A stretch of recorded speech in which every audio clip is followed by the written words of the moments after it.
from there, according to the cloud. Okay, so Danielle posted in a group chat, kind of a group that a bunch of us are in, and it really hit home with me. We'll do some recognition and stuff after, because I know she has to go.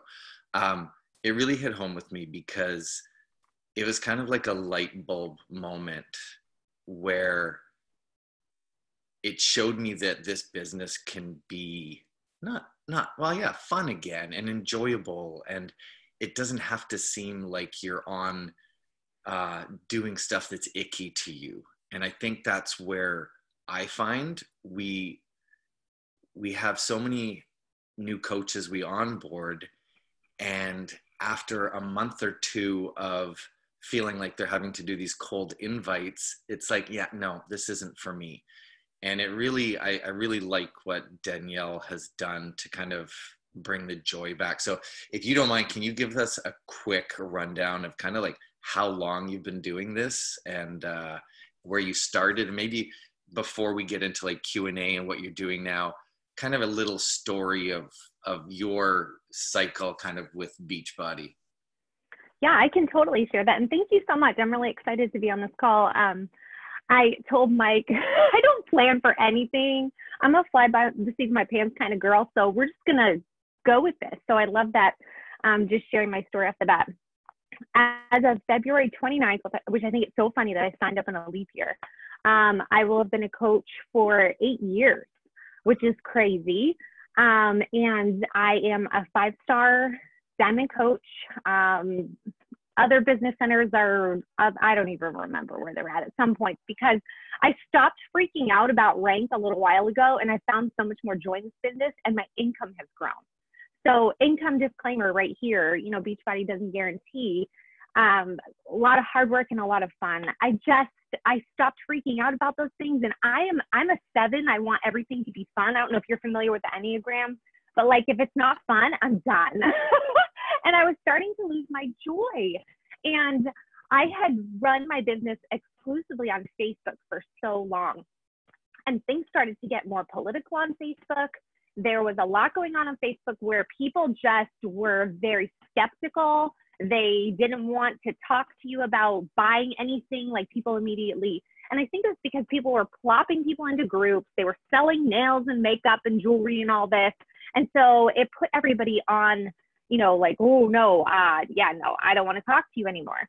And so I just found my business starting to feel icky. I had to message so many people, and I was just like, this isn't fun anymore. And if it's not fun, I'm done.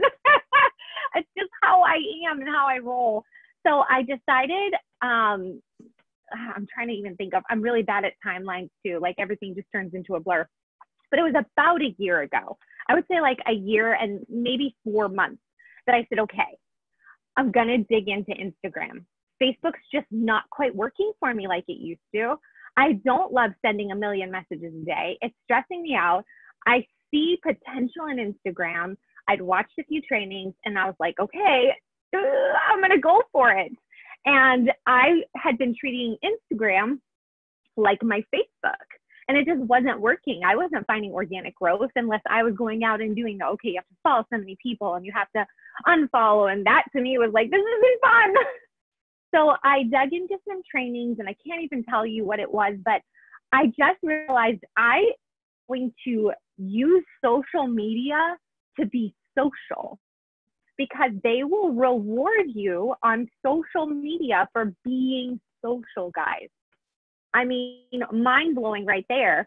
But if you will connect with people, which is what we're supposed to be doing anyway, right? If you'll connect with people, if you'll shout people out, if you'll go into Instagram specifically with an open hand policy of what can I give, how can I serve, and how can I have some fun, you will be so amazed at what can happen.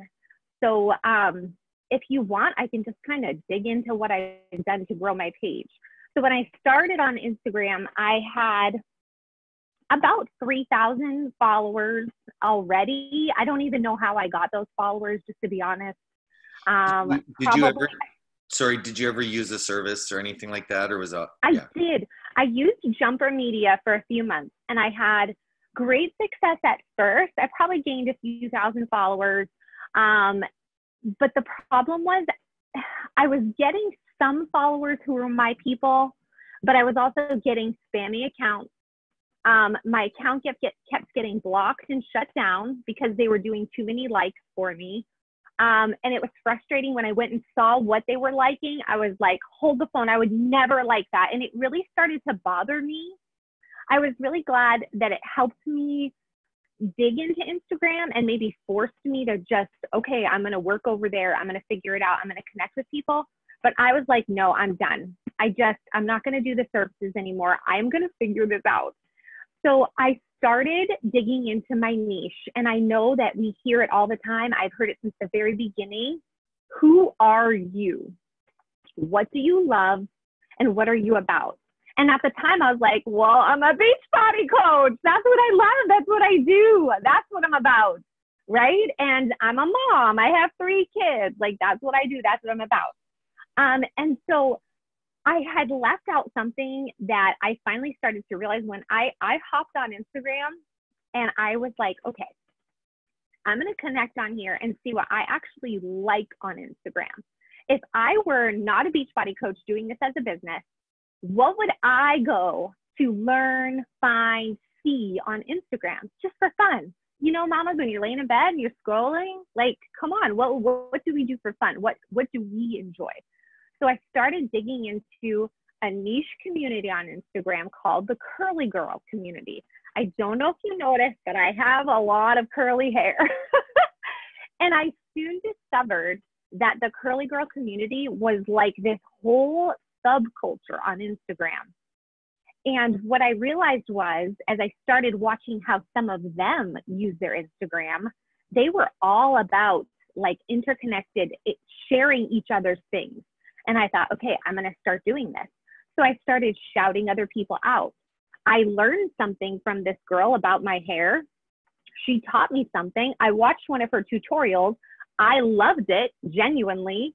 And I shouted her out in my pages. Well, she reshared that. I gained some followers. I started digging into the community. I started connecting and just making friends with these curly girls. Some of them have joined me, some of these, influencers. None of them have coached yet. But you know what? They're my friends now.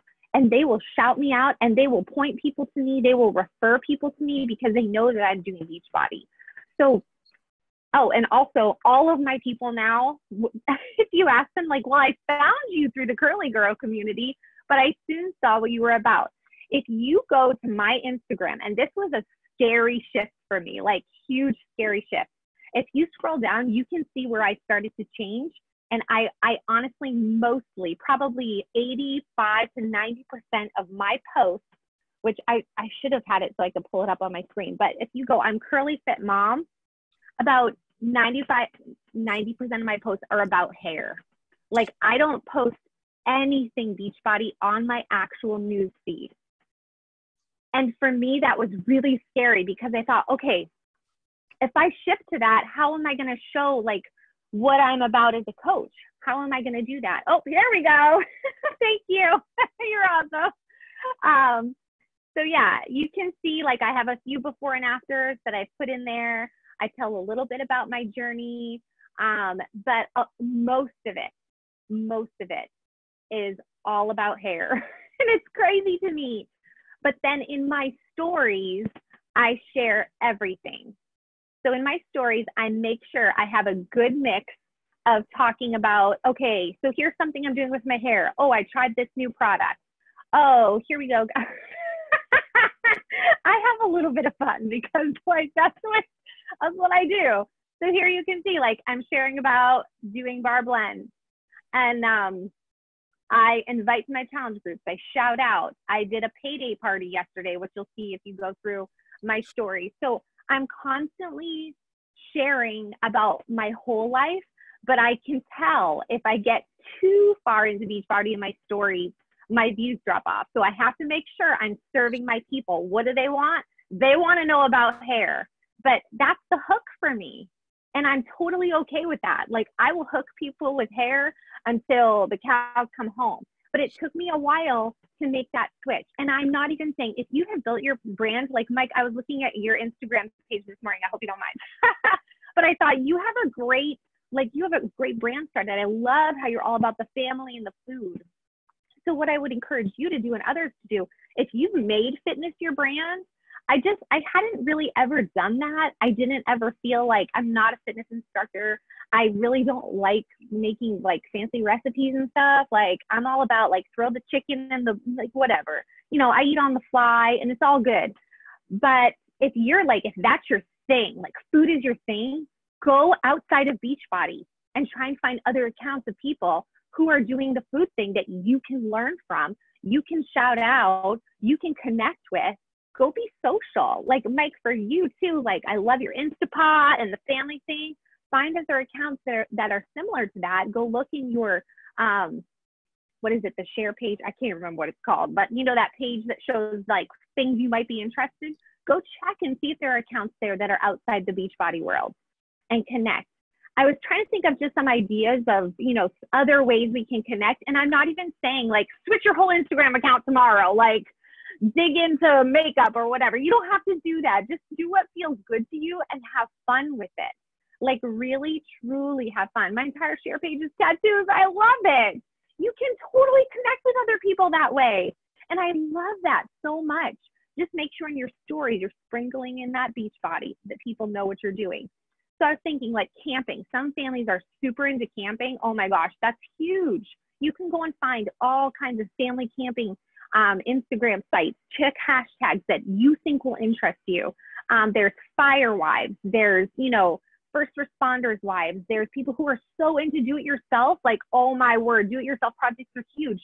Now, I would encourage you, if you're going to go find a big account, I'm saying like, you know, over the 50K mark, I would not necessarily, like you can shout them out, but they're probably not going to shout you out.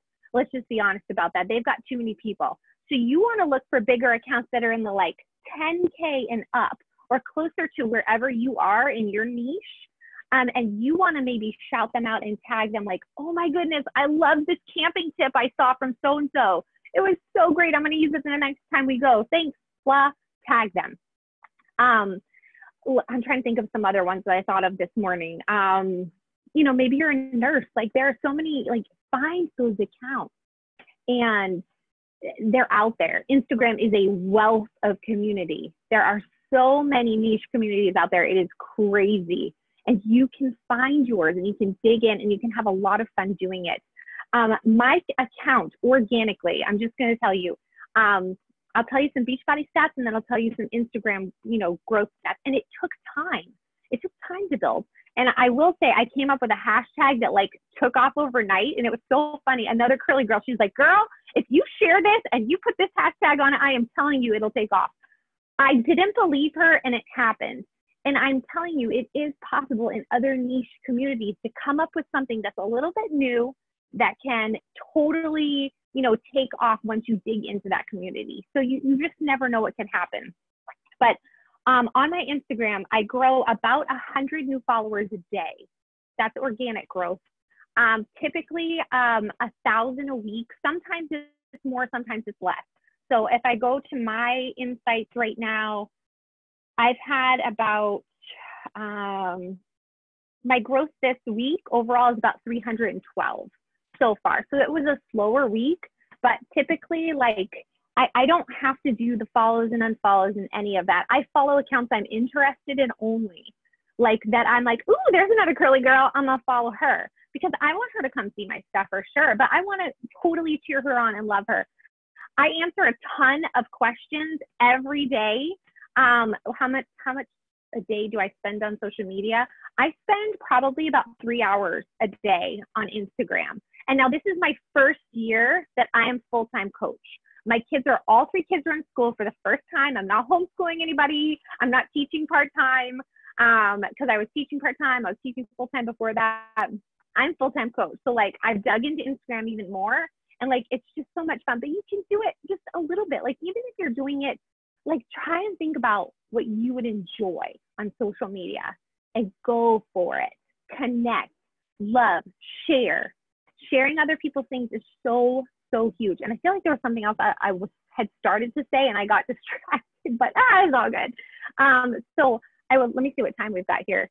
I do want to make sure I can take some questions. Oh, as far as like coaching and how it's played into it, I hit Success Club 20 to 30 every single month. I've started to sign this year. I just decided I'm going for it. And I have just started inviting one coach a day, every single day, guys. That's just it. It's the atomic habit. I've invited one coach every single day. Last month, I enrolled 10 coaches, and that's big for me. I'm not like a big, super fast grower, but I just decided I am not going to be tied to the outcome. I'm going to do the little habits every single day. So I typically enroll mostly my challenge.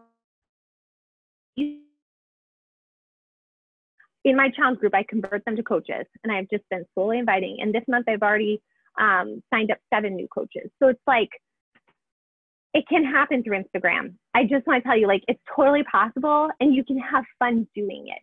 And it doesn't have to be stressful and overwhelming. Just try to find the joy again and try to find ways to give back to other people by shouting them out, by just sharing their content. Make sure when you share someone's post that you really love that you tag them as well, because otherwise they won't see that you shared it. That's a little tip as well on Instagram so that they can see, oh, this person shared my story, because I'm super aware of that. If someone shares my stuff, I reshare it and I thank them. So there we go. Like, I think that's kind of all I have. I hope it's a little bit helpful. No, it's perfect. And yeah, I can tell you must just love, just by the way you say you're going for it again, you must just love doing this again. Like there's, I don't want to say that gray period for you probably, but I'm going to guess you went through a period where it's like, I don't know if I want to keep doing this, like you said, you lost the joy. Yep. And that it can happen. It can happen. If we can find the fun and the joy again, this business is so great. It really is. And I think that I was so focused on the rank, which rank is so good. And I am still gunning for it.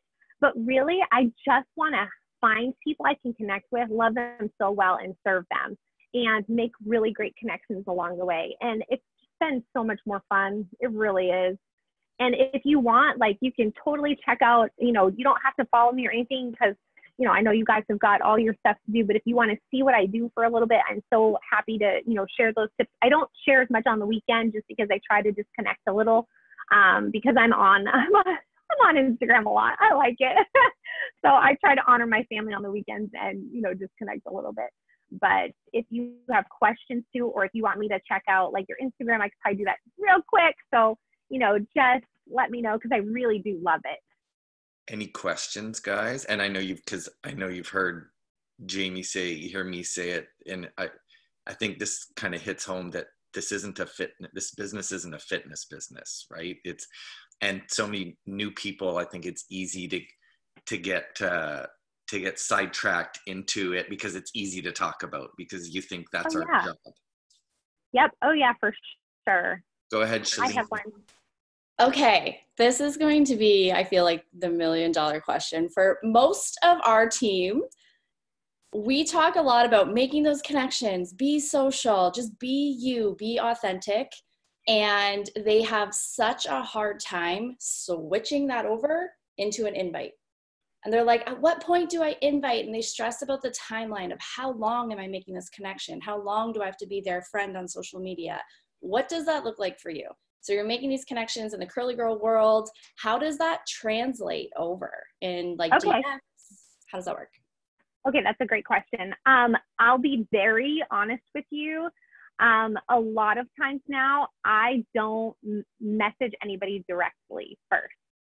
I let them come to me. I will, I would say every 3 to 4 days, I do some kind of a poll where I've shared about my virtual gym, and I'll be like, okay guys, are you ready? You know what we're doing. Like, here we go, new followers. Hey, did you check out, that type of thing.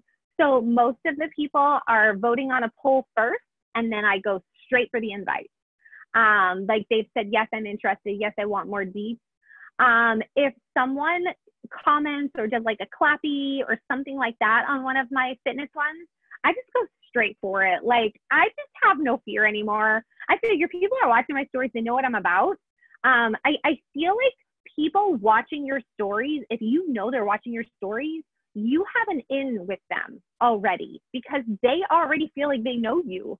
So keep an eye on that type of thing. But if someone like, yeah, gives me a little clappy for my workout for the day, I'm like, hey, how's your fitness journey going? Oh my goodness, can I help you? I would so love for you to be a part of my virtual gym, because I mean that with every ounce of my being, because I think everybody should be a part of my virtual gym because it rocks. So yeah, I don't do a lot of like, I think, and I teach this to my team still because I think there is value in it, but I do have so many people now that I've switched over to where people are starting to ask me more. And I typically have enough people that I'm constantly following up with that I don't need to go. But if people are watching your story every day, like, thank them for watching your story. Like, how easy is that to start a conversation? If you have been chatting with someone for a while, ask them the question, hey, I don't know, are you on a fitness journey too? I'm just curious. Like, that's totally okay because they know you're on a fitness journey. So if you've formed a relationship already where you're talking back and forth about something else, just ask them. If they say no, be like, oh my gosh, girl, you totally got to join my virtual gym. Like, I think we make it so complicated where I'm just like, come on and join me. We're going to be friends. Like, I just, why not, right? Did that answer your question? Okay. Yeah, that was perfect. Thank you. And I think that's a great way to explain it, because trying to replicate the process of forming somebody and doing that is very, very difficult. And that's why, Shalene, like, that is the $1 million question. But I think the process has to be different so that question doesn't necessarily come up. I still like a form of inviting, which, like you said, relies on people watching and polls. And but I think, like, you've hit the important part is make the connection first. Half of them will ask you after you're consistent and they see it. And the people who watch, those are the ones that it's less of an invite as opposed to the first date kind of thing, right? Because you know they've been looking at you across the bar. Now's the time to go over and ask them if they want a drink. Sorry, that was a bad analogy as a guy. No, I love it. I love it. I would also say this. I know a lot of my coaches are like, well, nobody votes in my polls. Nobody's, doing the question box. I'm getting a lot of bots lately. I'm going to tell you this. When I started doing them for the first time, I didn't get a lot.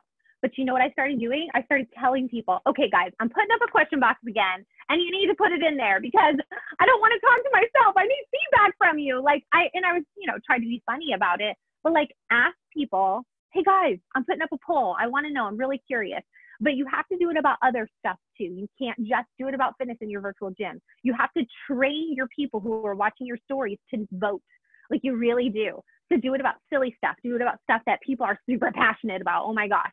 Like, I do it about hair stuff every single day. Like, pick my wash day. Help me, wash my hair. Like, there's so many different things you can do with it, but you have to train people first so that they are conditioned to vote. And so that when they see that, they're kind of like, oh, maybe I will vote this time on that virtual gym thing. I don't know. Okay, we'll see where it goes. I'm gonna guess you do 5 non-fitness polls to every, or even more, to every one Beachbody type poll. Yep.